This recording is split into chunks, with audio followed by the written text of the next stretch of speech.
Good morning. Welcome to Teddy Talks for April 15th, 2020.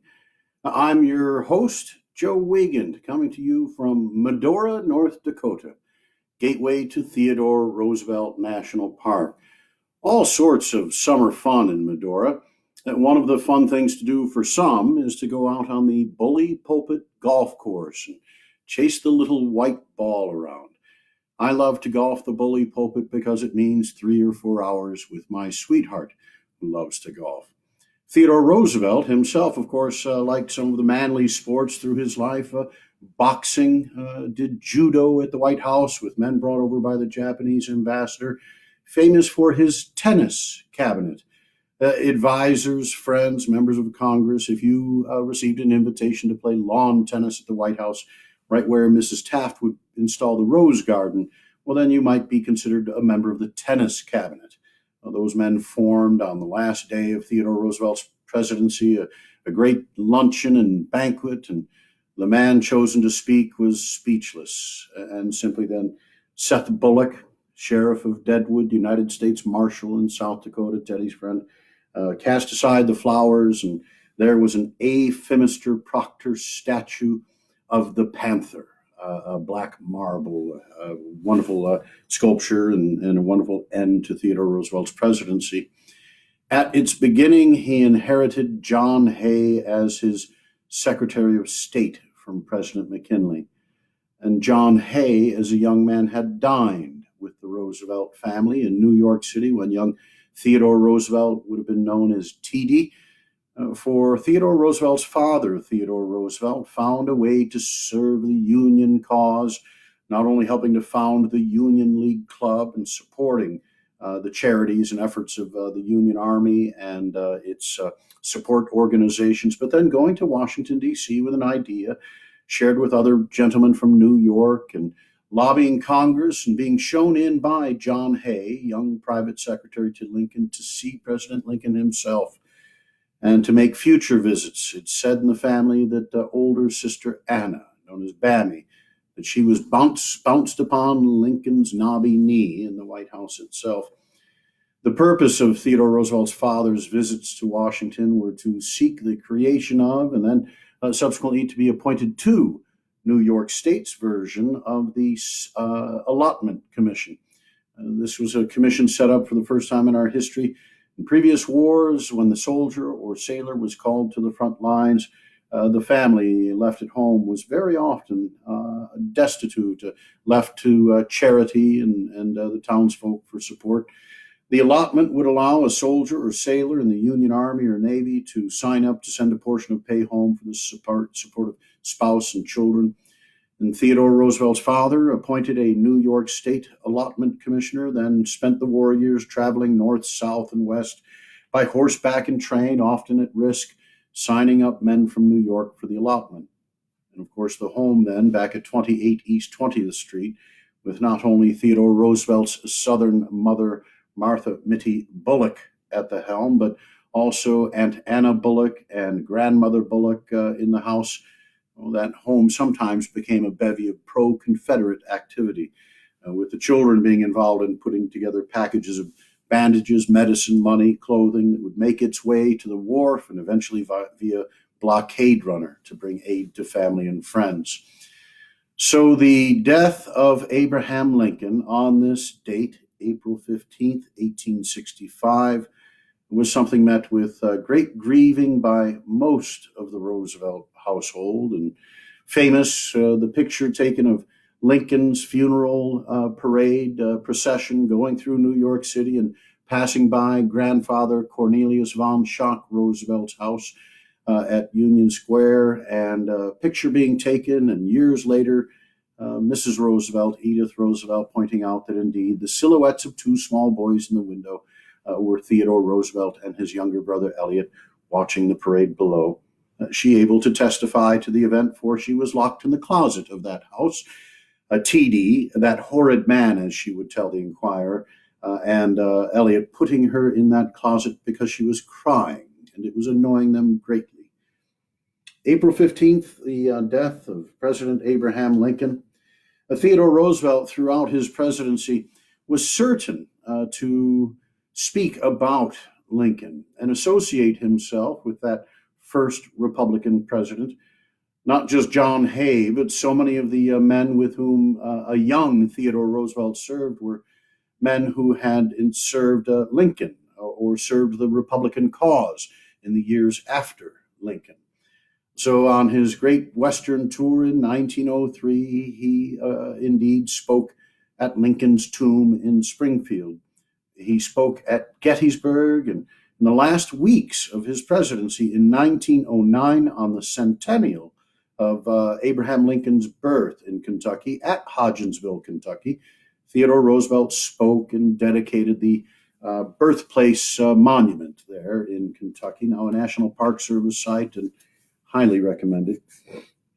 I wanted to take advantage of a wonderful compendium put together by Daniel Ruddy, a foreword by the late Edmund Morris. And, this is Theodore Roosevelt's History of the United States, his own words selected and arranged by Daniel Ruddy. It's just beautifully organized so that some of the letters and speeches are excerpted. And if you don't mind, while we'll have a visit with Theodore Roosevelt for the school children in the United States on Arbor Day, it would not be right without acknowledging a bit of Theodore Roosevelt on Abraham Lincoln this April 15th, 155 years after the death of the great emancipator.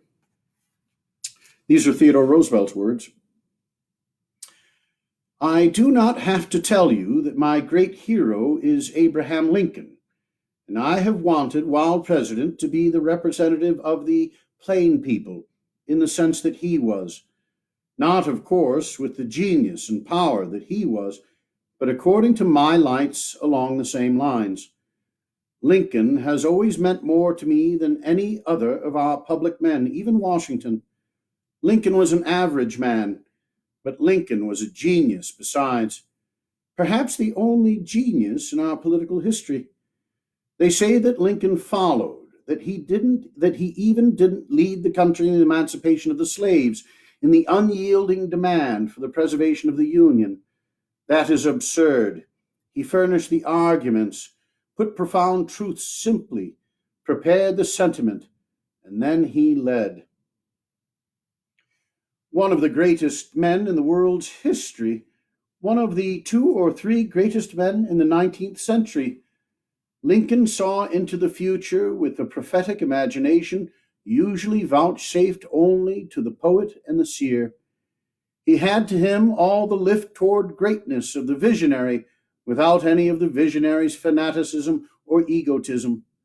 Lincoln, the uncouth farmer's boy, reared in the grinding toil and poverty of a small cabin on the frontier, the man who worked with his hands, the man who never knew what it was to walk in the soft places of the earth, made his way upward until in our pantheon his figure stands beside that of the dead hero of Mount Vernon.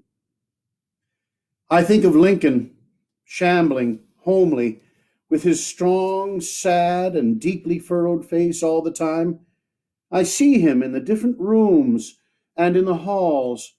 For some reason or other, he is to me infinitely the most real of the dead presidents. So far as one who is not a great man can model himself upon one who was, I try to follow out the general lines of policy which Lincoln laid down. I wish to heaven I had his invariable equanimity. I try my best not to give any expression to irritation, but sometimes I do get deeply irritated. Theodore Roosevelt on President Abraham Lincoln, 2 of the 4 that Gutzon Borglum found Mount Rushmore worthy. On this date, April 15th in 1888, the death of the English author and poet Matthew Arnold at the age of 62. Theodore Roosevelt, in his letters, in his writings, his diary of his time here along the Little Missouri, indeed during the boat chase while he had Tolstoy, he also had a volume of Matthew Arnold. And one of the greatest debts I owe to Theodore Roosevelt is that His own reading habits and choices for reading have very often gotten me to pick up an author that somehow my education had skipped. So to Theodore Roosevelt, I owe the gift of an introduction to the works of Matthew Arnold. And on this date, April 15th, 1912, much as President Lincoln had been shot on the 14th and died on the 15th of April, we know that the Titanic was hit the iceberg in the North Atlantic on April 14th, very late at night, shortly before midnight. And then a short hours later, somewhere between 2 and 3 a.m., met its final moments and sank in the sea. Famous amongst its thousands of victims, John Jacob Astor IV, the American businessman, Benjamin Guggenheim, Ida and Isidore Strauss, Isidore and his brother Nathan, co-owners of Macy's department store, and Mrs. Strauss herself, an accomplished businesswoman and leader in New York City. She offered conveyance in one of the lifeboats and refusing to do so and joining her husband calmly back in their stateroom. John Thayer, American businessman and athlete, executive of the Pennsylvania Railroad. On go the lists of names, many of them English, Irish, Scottish, but Americans too. And amongst the Americans, Major Archibald Butt, military aide to Theodore Roosevelt in the last year of Roosevelt's presidency, and in the same position for William Howard Taft, a man who loved and respected and honored the men for whom he worked, and loyal professionally to each, and of course torn when 1912 and the obvious confrontation politically of Colonel Roosevelt and President Taft was coming about. Archibald Butt was wearing himself down to a nub. We know so in part by the letters that he was sending to his sister-in-law, Clara, letters that he'd begun to his mother. She passed his first year of service in the Roosevelt administration. He continued up, Archie did, his writings. And Archibald Butt, a little picture here inside of the Doubleday publishing of his letters. And let me see if I can't do justice to what a pose Archibald Butt could make in his formal military uniform at White House events. And we know that President Taft was quite distraught, and we have record of what Taft said at the death of Archibald Butt and his friend Frank Millet, an artist, when the Titanic went down. President Taft said, "After I heard that part of the ship's company had gone down, I gave up hope for the rescue of Major Butt, unless by accident. I knew that he would certainly remain on the ship's deck until every duty had been performed and every sacrifice made that properly fell on one charged, as he would feel himself charged with the responsibility for the rescue of others." There are some eyewitness accounts of those who witnessed Archibald Butt. Other gentlemen, they joined together eventually playing cards in the parlor.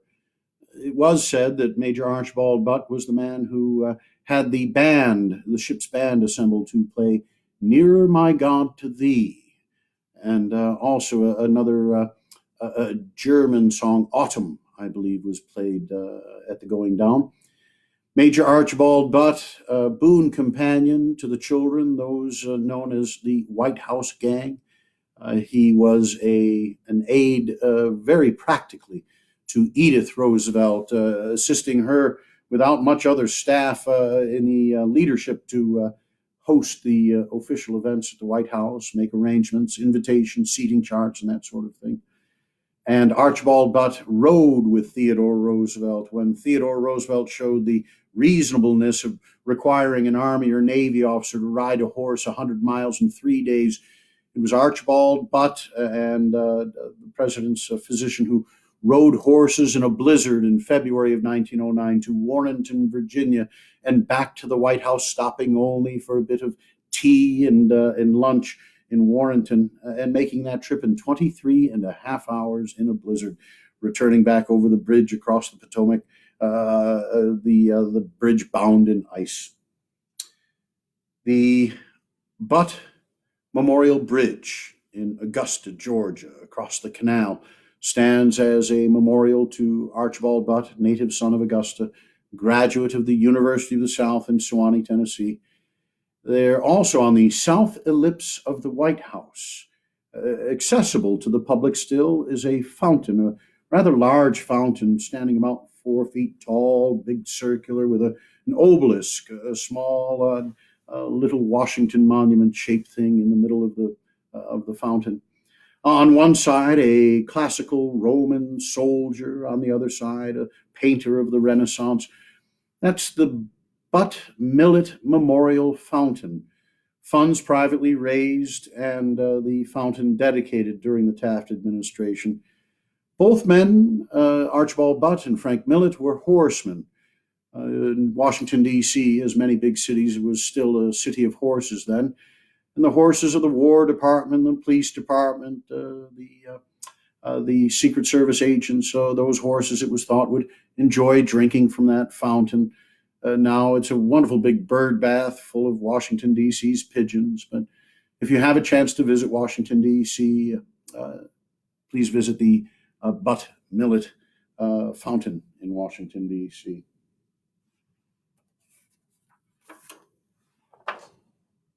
I think that's it for this day in history, except when we go back in history to 1907. Theodore Roosevelt with a message to the school children of the United States.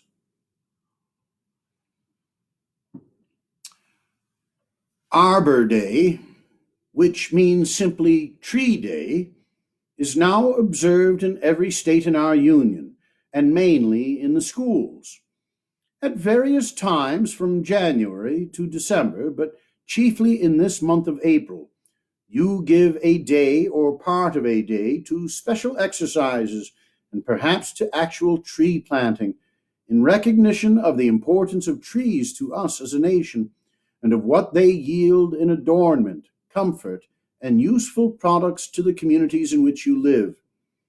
It is well that you should celebrate your Arbor Day thoughtfully, for within your lifetime the nation's need of trees will become serious. We of an older generation can get along with what we have, though with growing hardship. But in your full manhood and womanhood, you will want what nature once so bountifully supplied and man so thoughtlessly destroyed. And because of that want, you will reproach us, not for what we have used, but for what we have wasted.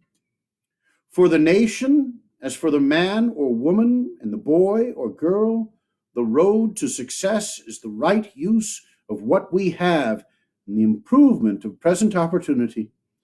If you neglect to prepare yourselves now for the duties and responsibilities which will fall upon you later, if you do not learn the things which you will need to know when your school days are over, you will suffer the consequences.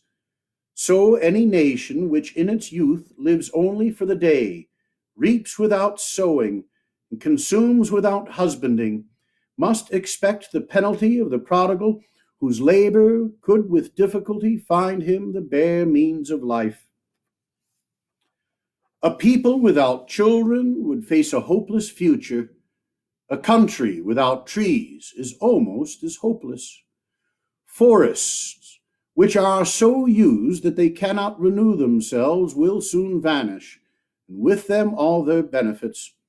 A true forest is not merely a storehouse full of wood, but as it were a factory of wood, and at the same time a reservoir of water. When you help to preserve our forests or to plant new ones, you are acting the part of good citizens. The value of forestry deserves, therefore, to be taught in the schools, which aim to make good citizens of you. If your Arbor Day exercises help you to realize what benefits each one of you receives from the forests, and how by your assistance these benefits may continue, they will serve a good end. Got a note here for those of you watching from Wisconsin. On this date in 1911, Theodore Roosevelt spoke at the University of Wisconsin-Madison on the title Duty and Self-Control. Well, thank you all for being here today. This is a brief visit, and perhaps many of our visits will be a bit briefer. I do enjoy reading Theodore Roosevelt's speeches at length. We will be doing so, mark your calendar, April 23rd, when the entire speech, Citizenship in a Republic, will be read. There's a small portion that remains famous to this day. We know it as the man in the arena. It begins, "It is not the critic who counts," hangs on my wall. It might hang on some of your walls. I hope its sentiments are in your heart and fuel your actions to answer duty and to be a good citizen. So we will have some longer visits today, April 15th. Enjoy your family and friends. Read a little bit about Abraham Lincoln, if you would. Google Theodore Roosevelt planting a tree, and all sorts of wonderful pictures will pop up of our president planting trees throughout this country. When he passed, January 6th, 1919, one of the major activities undertaken by the children in this country, and most especially by the Boy Scouts, was to plant trees in his honor throughout the country. And on occasion, you can still find one of these trees growing, as you will in Columbus, Ohio, on the southwest corner of the old Capitol building. And so, goodbye, good luck. We'll see you tomorrow on Teddy Talk.